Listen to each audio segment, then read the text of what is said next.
Hello GST hero friends, welcome back to your favourite GST consulting channel. आज हम बात करने वाले हैं इंश्योरेंस सेक्टर पर पूछे जाने वाले कुछ इंपॉर्टेंट सवाल जिससे आप कर सकते हो 100% आईटीसी क्लेम। तो आज का वीडियो बिना स्किप करे पूरा एंड तक देखिए, बहुत एक्साइटिंग, फैक्ट फाइंडिंग और फायदेमंद भी होने वाला है।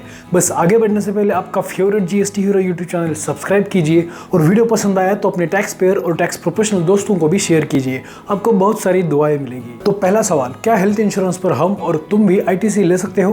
तो दोस्तों, एक्चुअली कोई ऑर्गेनाइजेशन आईटीसी क्लेम नहीं कर सकती है, पर अगर किसी गवर्नमेंट ने बिजनेस को अपने एम्प्लॉयज के लिए हेल्थ इंश्योरेंस परचेस करना मैंडेटरी किया है तो बिजनेस को आईटीसी क्लेम अलाउ किया है। फिर कई लोगों का यह भी कंफ्यूजन है कि लाइफ इंश्योरेंस प्रीमियम्स के जीएसटी पर आईटीसी अवेलेबल होता है क्या? तो दोस्तों, यहाँ भी अगर एम्प्लॉयर अपने एम्प्लॉयज के लिए एम्प्लॉय बेनिफिट्स के तौर पर लाइफ इंश्योरेंस प्रीमियम खरीदता है तो इस केस में भी एम्प्लॉयर आईटीसी क्लेम कर सकता है दोस्तों। फिर तीसरा सवाल तो काफी इंटरेस्टिंग है। कई लोगों का यह कंफ्यूजन रहता है कि पूरे इंडिया में लाइफ इंश्योरेंस यानी कि हेल्थ इंश्योरेंस जैसे इंश्योरेंसेस पर जीएसटी रेट्स अलग अलग है या सेम है? तो दोस्तों, जैसे कि हम सभी लोग जानते हैं, जीएसटी का प्राइमरी मोटो ही था कि एक देश एक टैक्स। तो इस सवाल का आसान जवाब है, चाहे हेल्थ इंश्योरेंस हो या कोई और इंश्योरेंस हो, इंडिया में सेम 18% टैक्स रेट एप्लीकेबल है।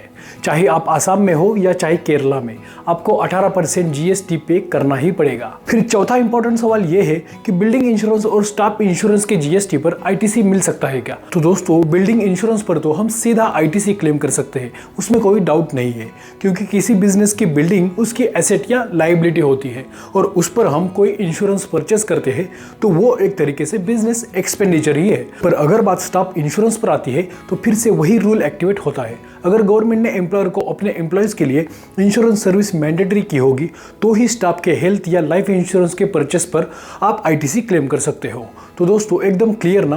तो देखते हैं अब लास्ट और सबसे इंपॉर्टेंट सवाल, स्टॉक्स या कैपिटल एसेट्स के इंश्योरेंस प्रीमियम पर आईटीसी अवेलेबल होता है या नहीं?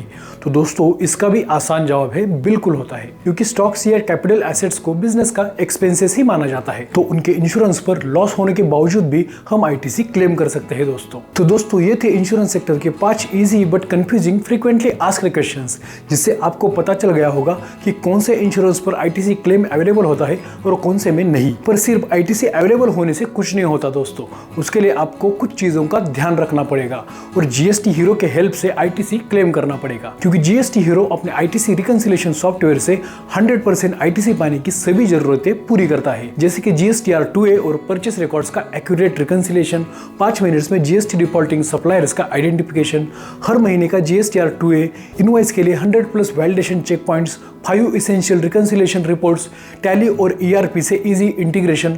तो दोस्तों, ऐसे शुभ कामों के लिए देर किस बात की, जल्दी से स्क्रीन पर दिख रहे डिटेल्स थ्रू हमें कांटेक्ट कीजिए और हमारे GST hero ITC reconciliation software का डेमो देखिए। गारंटेड आपको हमारी सर्विसेज पसंद आएगी और आप कर पाओगे 100% आईटीसी अवेल। तो चलिए दोस्तों, रुकने का वक्त आ गया। आज के लिए बस इतना ही। वीडियो पसंद आया होगा तो लाइक कीजिए और अपने टैक्स पेयर और टैक्स प्रोफेशनल दोस्तों को भी शेयर कीजिए। मिलेंगे दोबारा जल्दी कुछ खास कंटेंट लेकर, तब तक आप आराम कीजिए, अपनों का, अपने बिजनेस का ख्याल रखिए, बाकी जिम्मेदारी जीएसटी हीरो पर छोड़ दीजिए। शुक्रिया।